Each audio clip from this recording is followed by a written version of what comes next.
Hello, everyone. My name is Tero Pessonen, and I'm the chair of Critical Communications Broadband Group at TCCA. And here with me is Georg Mayer, the 3GPP SA chair, sharing us the latest news since the last plenary and SA workshop on Release 18 planning.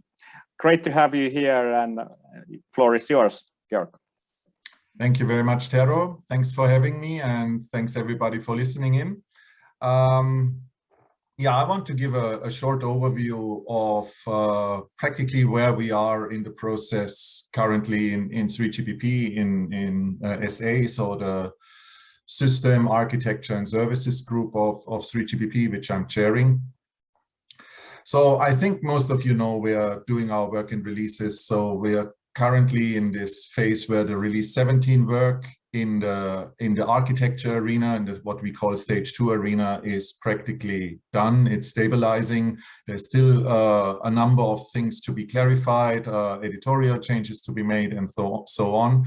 So this will keep us busy for a while, but practically the framework is set, or not only the framework, the specifications are written, and now this is handed over to the CT groups, and I think Lionel will have a much more in-depth talk about what's going on there for release 17. What in SA, we are now more or less all about release 18 starting up, and we have this situation that both these releases are sort of overlapping. That's very normal. It's nothing extraordinary. It's just like for release 18, we are now looking a few steps ahead and try to do the planning to give you and everybody else guarantee on what we want to do there. So with release 18, we start under a new headline, which we call 5G Advanced. So we did 5G now for 3 releases, 15, 16, 17, since I think more than 5 years, where we practically came from an arena where people had visions and lots of buzzwords in their mind on what 5G could be. And once 3GPP took on the task to specify this, we came to a solid foundation, and we had within less than 3 years the first rollouts internationally of 5G networks. And sort of we are in a similar situation now again. It's maybe not as big as it was with 5G, but we see a lot of new technologies and new ideas on the horizon, and we need to understand how we want to put them in focus in 3GPP. I just name a few. So artificial intelligence is for sure one, and this has 2 sides of it. First of all, we want to use it for our operations, for our network, for our configuration. Things that have been done statically before can now be done dynamically due to AI support. But also, of course, AI has its own frameworks, its own data formats, and so on. We need to understand how we best transport this data, the related information, and how we best integrate or serve the AI services with the 5G network. Then the other big issue or bubble that we see is media, so virtual and extended reality. Obviously, this also will ask for more bandwidth, for more reliability in the connections. But it's not only this. I mean, this really, we are seeing complete new ideas for applications and for usages, for services out there in the real world. And how this integration of reality and virtuality should really work. There is also a portion in 5G that we need to very carefully look at and see what we need to enable. The Internet of Things obviously is going to be extended. This is an area where many companies are looking at it from very different aspects. So practically we have everything covered from the watch on your body to the satellites in the sky. Sort of every dimension of human society and human work is affected by this. One thing that I want to also mention is energy efficiency, or the whole environmental topics that we are treating now. It's not an issue that we have like on a dedicated work item, at least not yet at the moment, but we are looking at like across the field. We're looking at mechanisms to make the outcome of our work in a way implementable that is more energy efficient and that it really supports a sort of green agenda to move forward. So yeah, what we did at the plenary as a decisive step was, together with RAN and CT, as they approved the Release 18 timeline. So we know now that in March 2023, there will be the stage 2 functional freeze. This is practically when most of the work in SA is done. And then in December 2023, we will have the stage 3 freeze. And these dates were decided because we need to know how much time we have available in order to get into the content discussions. And the content, this is really under determination currently. So I cannot, what I'm saying from now on practically is just an overview of what is laying on the table. Not everything that is at the table will make it into the Release 18 content. It's just candidates, at least for some of the working groups. So we have too many proposals, and in order to, we have actually, for SA2, for example, we have 40 study and work items proposed currently, and they ask for more than double of the available time for Release 18. So we need to reduce that, we need to cut down.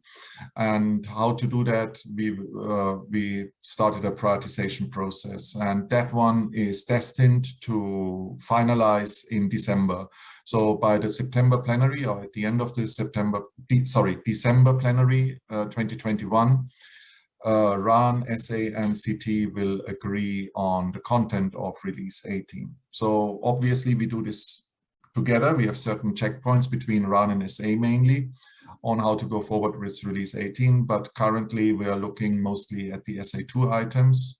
We have, as I said, over 40 items there, and SA2 in the next 2 meetings, October, November, will work on detailing them, making more clear what are the visions that are behind them. And then in SA in December, we will have a 2-day workshop before the plenary for prioritization purposes, and then the plenary itself. And there we will try to find out how to streamline this and how to make it possible that all the actors in 3GPP get something into Release 18. We will not get everything in, that's clear. That's also business as usual. That's something we meet practically at every release, at least in some of the working groups, that the load is high. Other groups like SA6, SA4, SA5, they also seem to have a high workload for Release 18, but still it seems it sort of fits into the timeline. So from their perspective, it should be fine to plan the release without prioritization. I also want to emphasize that everything we decide in December, as usual in 3GPP, will be consensus-based. So it means if things will only go forward as long as nobody objects. That's a very hard criteria, but it also is one that guarantees that the products that will be coming out, or the standards that will be coming out, are really carried by the whole industry. And I'm confident we will manage that. We always managed it over the last 20 years, so we will do the magic also there. Yeah, we had a workshop now in September where companies could share their visions on Release 18, what they want to have in there, where they could give arguments why their preferred features should be part of Release 18. And that was sort of a brainstorming. But now in December, we will have a 2-day workshop again for prioritization reasons only. I just want to say, if you are interested in any of these issues, if you're interested or if you think something should be really part of Release 18 or maybe needs to be modified in its current wording in order to make it, you really should consider participating in the 3GPP meetings, mainly SA2, and the SA plenary on the SA side. Obviously on the RAN side, there are different groups, in order to make sure that your interests are heard and also met. And the next 3 months will be very busy with that. And I can just say to everybody, please join this process. I think it's fruitful for all sides that attend there. So all in all, as I said, I can't give you a promise on what will be in release 18 because this is still under discussion, but for the mission criticals at least, there is, or for the first responders, we have a number of issues that we see already that they are interested in. Vehicle-mounted devices, extensions and enhancements to 5G broadcast, to security for the mission-critical services, proximity services, the satellite services. These are all things we worked already in previous releases, but they can be extended, should be extended, and also the quality of service for group calls. Those were issues that were mentioned from the mission critical community. Those are all issues that we are currently seeing coming into SA2 as proposals for study and work items. So these are all issues we could work on in release 18 if there is enough support. One more thing I want to say is that we see also based on these discussions that there is, I would dare to say, a certain balance now between SA2 and SA6 so far as when it comes to the mission critical topics. So far SA6 handles the, besides many other issues, mission critical topics from a service perspective. But more and more due to the usage of, or the high usage of mission critical companies of the 5G technology, we see that you have requirements that go more to the core of the 5G network, and that is then more discussed in SA2. So when I say multicast broadcast, Internet of Things, satellites, all these things to a certain extent are discussed in SA6, but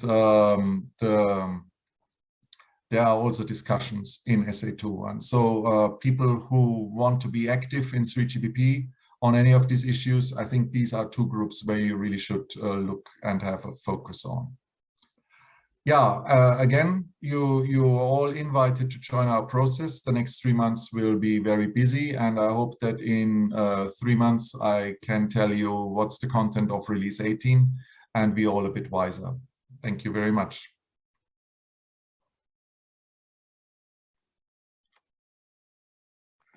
Yes, thank you very much indeed. For this information, absolutely perfect. So, folks, notice this: if we want to make an impact, we need to participate. We need to be there. We need to we need to cooperate with the others, with the other verticals, find the common ground to build jointly the best possible release 18 for the for the humankind, and security and critical communication is certainly part of it, but it's not the whole of it. We need to see the requirements from everyone, and I think I suppose that we are actually in a fairly good track in communication with others and sharing our needs and making them understandable. And so we definitely will invest our efforts to find a good solution, and hopefully you will be able to report it then in the next session we have. So thank you very much, Georg, on this, and best of success. It's certainly a tough time now until December and busy time with that. So best of success in trying to help people find the common ground. Thank you, and the same to you, obviously. Thanks you for the support. Yes, thanks a lot.